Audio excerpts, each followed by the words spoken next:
L'invité politique de France Info ce matin, c'est donc Xavier Bertrand, tête de liste Les Républicains et le Centre pour la région Nord-Pas-de-Calais-Picardie.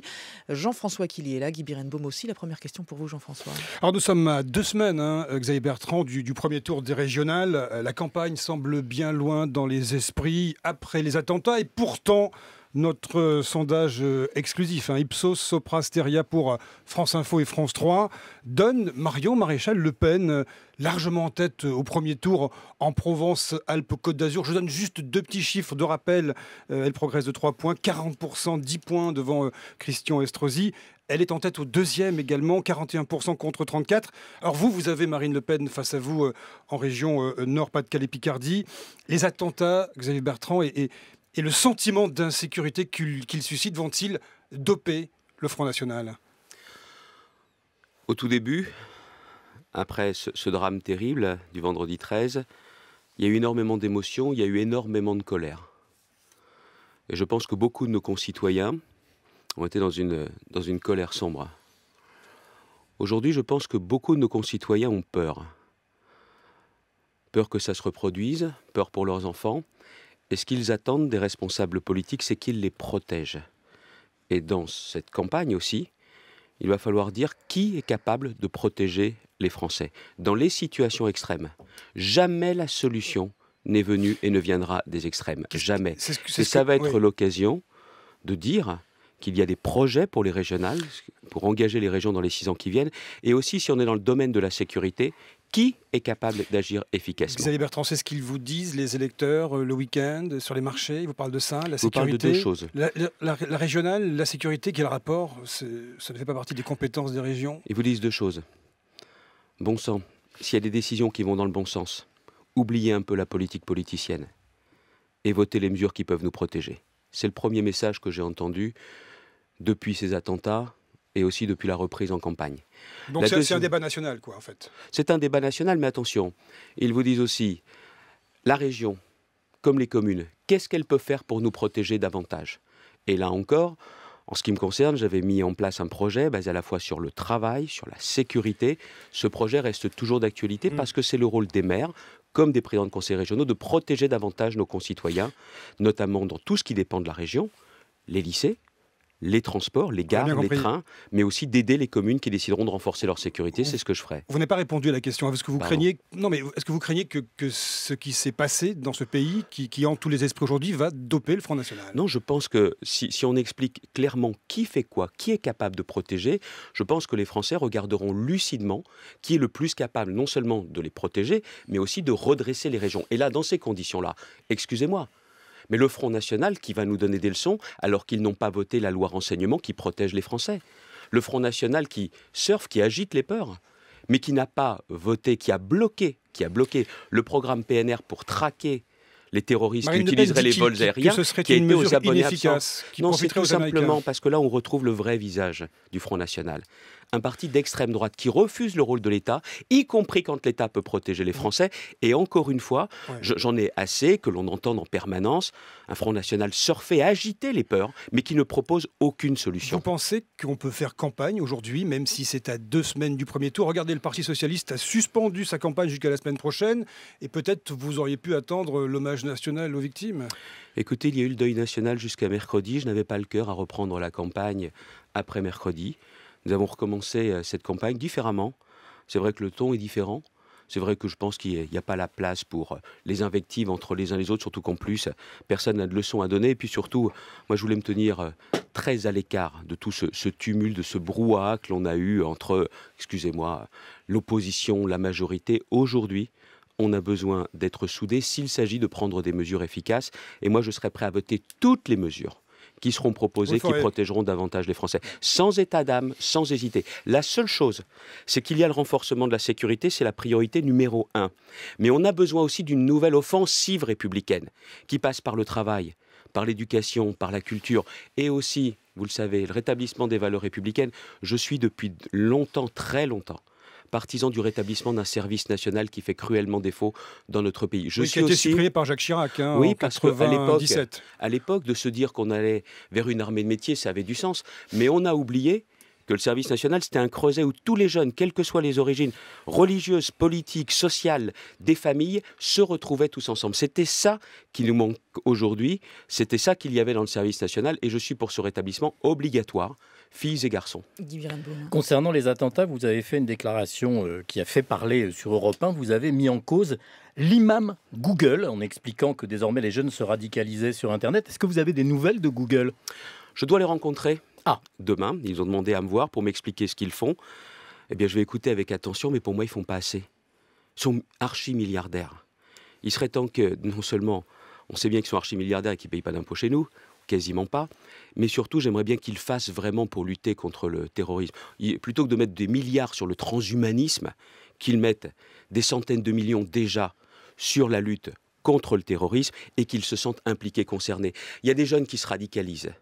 Bien évidemment, certains nous diront dans les mosquées, et quand il y a radicalisation dans les mosquées, il faut agir dans ces mosquées. Mais c'est aussi sur Google et aussi sur les réseaux sociaux. Je sais que Facebook et autres, je voyais le dirigeant de Facebook qui me dit voilà ce que l'on va faire, on va vous expliquer. Il faut qu'ils fassent davantage. C'est pas de faire semblant, c'est pas de faire le minimum syndical. Là aussi, ils doivent comprendre qu'il ne s'agit pas de tuer cet espace de liberté qu'est Internet et les réseaux sociaux, mais tout simplement que ceux qui en veulent à la liberté, les terroristes, qu'on ne les laisse pas se développer et développer la haine sur les réseaux sociaux. C'est pas compliqué de le comprendre quand même. Mais c'est compliqué de le faire. Bien sûr que non. Avec les moyens qu'ils ont, bien sûr qu'ils savent faire. La seule chose, c'est qu'ils ont toujours eu peur de casser cet espace de liberté. On peut garder la liberté, mais on peut aussi mettre davantage de sécurité sur tout cela. J'en ai assez que l'on laisse faire en disant « on ne peut rien faire, c'est de la liberté ». Non, les terroristes se servent de Google, les terroristes se servent des réseaux sociaux. Les réseaux sociaux, Google, doivent vraiment agir et pas faire semblant. Xavier Bertrand, Emmanuel Macron ce week-end parlait de la part de responsabilité de la France dans le terreau terroriste. Est-ce que vous êtes d'accord avec ça ? Il y a une responsabilité collective, mais depuis bien longtemps, mais aussi au niveau international. On voit que la Belgique n'est pas non plus épargnée, mais il y a aussi autre chose. On parle de terrorisme, parlons aussi de mafia islamiste. Une mafia qui a aussi des ramifications dans nos quartiers. Les trafics de drogue, les trafics d'armes sont aussi des moyens pour tout cela de pouvoir se financer. Il y a aussi cette mafia, la mafia de l'État islamique, que ce soit le pétrole, que ce soit les rançons, que ce soit les trafics d'œuvres d'art. Le président de la République, vous l'avez dit tout à l'heure sur votre antenne, va être avec les grands de ce monde.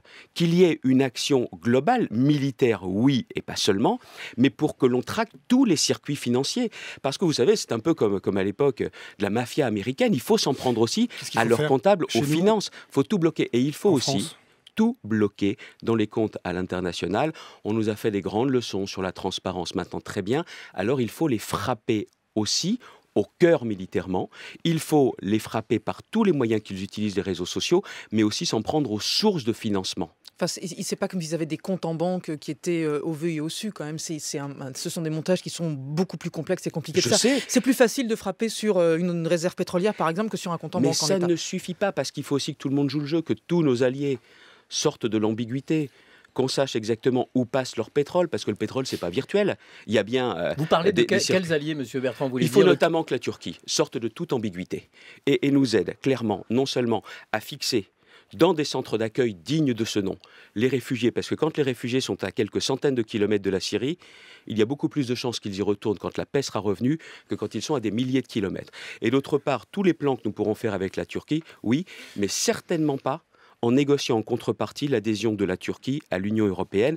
Et il faut que la Turquie soit clairement à nos côtés pour frapper l'État islamique. Vous dites quoi implicitement? Que les Turcs soutiennent Daesh? Je demande tout simplement que tout le monde sorte de l'ambiguïté, tous nos alliés traditionnels, que leurs avions décollent et que leurs bombes frappent l'État islamique. Quand vous dites frapper la mafia, notamment en France, où ça? Qui?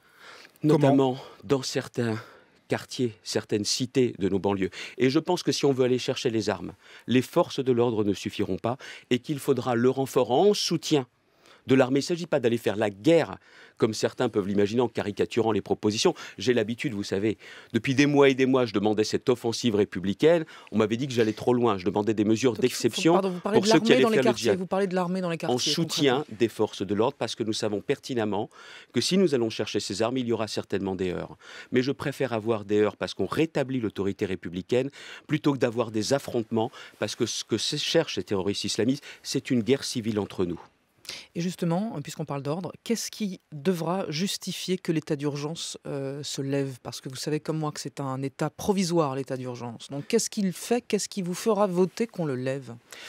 Ce qui me fera voter qu'on le lève, c'est quand on pourra nous garantir, le risque zéro n'existe pas, je le sais, mais qu'est-ce qui pourra nous garantir qu'on est dans une situation où on a mis hors d'état de nuire ceux qui aujourd'hui sont sur notre territoire ou à côté du territoire, notamment en Belgique, et qui sont prêts à frapper comme c'est encore le cas aujourd'hui. C'est ça. Mais en revanche, je suis prêt à voter toute réforme de la Constitution qui nous donnera les garanties constitutionnelles pour mettre hors d'état de nuire tous ceux qui veulent nous faire du mal. Ça veut dire le bracelet électronique, les enfermer dans un camp, ça veut dire ça? Toutes les fiches S? L'assignation à résidence, mais on a eu le débat l'autre jour à l'Assemblée. Assignation à résidence, mais est-ce que l'on peut priver ou pas des moyens de communication ceux qui sont assignés à résidence, en disant il y a une fragilité constitutionnelle, alors que la révision constitutionnelle nous permet de garantir notre sécurité à nous. Excusez-moi, mais la liberté. Donc c'est oui pour les centres, c'est oui pour des centres pour les fiches S.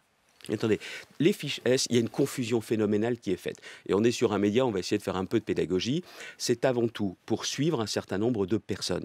Il y a celles et ceux dont on se dit qu'ils sont les plus dangereux. Ceux-là, en France, on ne doit pas attendre qu'ils soient à deux doigts de commettre le pire ou qu'ils aient commis le pire pour les chercher. Mais il y a aussi autre chose.